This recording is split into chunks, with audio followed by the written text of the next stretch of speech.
Assalamualaikum warahmatullahi wabarakatuh.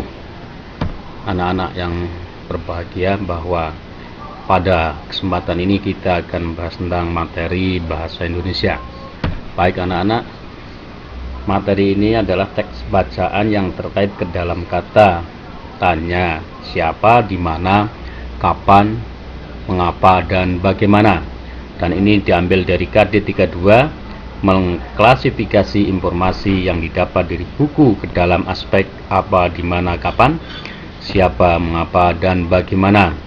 Dalam kesempatan ini anak-anak kita akan membahas tentang bagaimana, sedangkan pertanyaan yang lain sudah dibahas minggu yang lalu. Baik anak-anak, kita lanjut pada slide berikutnya.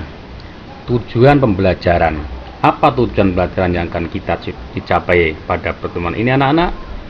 Tujuan pembelajaran adalah siswa dapat mengklasifikasi informasi yang didapat dari buku dalam aspek apa, di mana, kapan, siapa, mengapa, dan bagaimana. Dan pada kesempatan ini kita fokuskan pada pertanyaan bagaimana. Itu anak-anak, sehingga nanti anak-anak diharapkan bisa memberikan contoh pertanyaan bagaimana.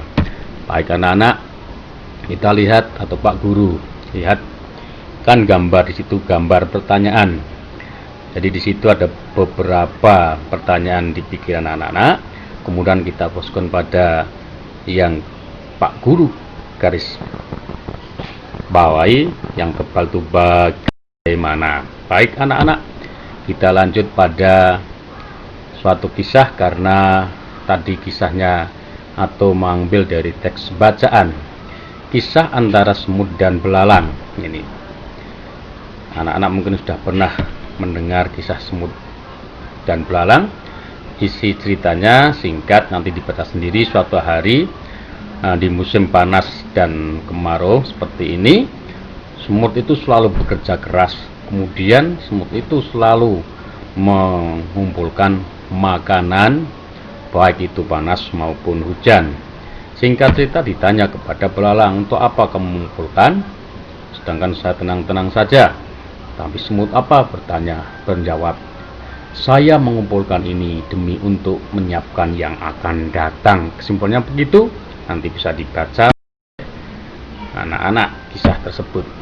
Nah, kemudian apa setelah itu? Dari kisah tersebut terjadilah musim dingin yang semut tidak bisa dan makanan kurang. Tapi bagaimana anak-anak? Semut masih bisa makan makanan karena kerja kerasnya. Sedangkan belalang bagaimana? Kekurangan makanan. Tapi semut yang baik memberikan makanan kepada belalang.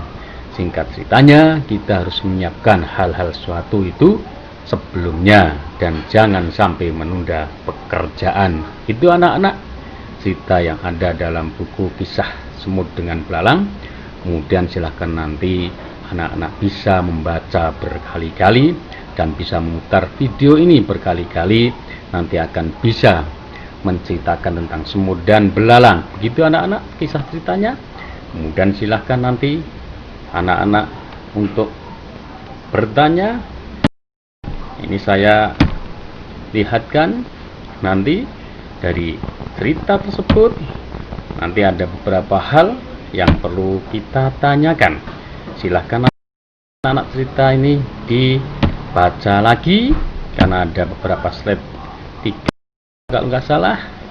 Oleh sebab itu silahkan anak baca sekali lagi, dibaca contoh kalimat tanya tadi, karena di situ tujuannya supaya anak-anak bisa membuat pertanyaan bagaimana. Maka contoh di sini ada pertanyaan, bagaimana semut dalam mempertahankan hidup di musim dingin?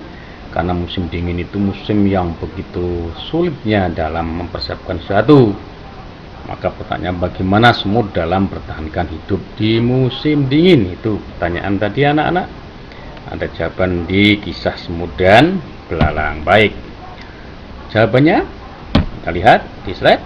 Semut bekerja keras pada musim kemarau dan musim hujan. Jadi itu anak-anak, semut bekerja keras baik itu di musim kemarau maupun musim hujan. Baik, kita lihat lagi Contoh kalimat tanya bagaimana lagi? Pertanyaannya, bagaimana dalam menghadapi pekerjaan? Dikisahkan dalam cerita Semut dan Belalang. Jawabannya adalah jangan menunda pekerjaan. Jadi dari kisah Semut dan Belalang itu dapat diambil makna, di samping kita bisa membuat pertanyaan bagaimana sesuai dengan materi yang kita bahas, kita juga dapat mengambil kesimpulan bahwa kita harus bekerja keras. Yang kedua, kita tidak boleh menunda pekerjaan. Kalau anak-anak ya tidak boleh menunda PR. Baik anak-anak, kita lanjut. Saya kira ini yang saya sampaikan, dan insya Allah anak-anak bisa membuat pertanyaan dengan bagaimana, dan juga bisa membuat jawaban yang nanti Pak Guru berikan. Maka untuk mengevaluasi diri atau untuk introspeksi diri apakah sudah bisa atau belum, baik nanti dijawab pertanyaan yang Pak Guru berikan. Ini anak-anak, yang pertama, buatlah kata tanya dengan kata tanya bagaimana, sehingga nanti anak-anak bisa membuat pertanyaan dengan kata tanya bagaimana. Yang kedua, buatlah kata tanya dengan jawaban mengumpulkan makanan pada musim panas. Itu anak-anak ada 2 soal. Insya Allah kalau anak bisa menjawab dengan baik dan benar, anak-anak sudah paham dalam pelajaran ini. Demikian video yang singkat ini kami buat, mudah-mudahan bisa membantu anak dalam mempelajari bahasa Indonesia. Dan nanti silahkan anak-anak baca lagi buku materi pelajaran, dan juga bisa mendengarkan atau mengambil materi baik dari media massa atau media elektronik, dan juga bisa mengunjungi di perpustakaan. Demikian, dan saya akhiri. Wassalamualaikum warahmatullahi wabarakatuh.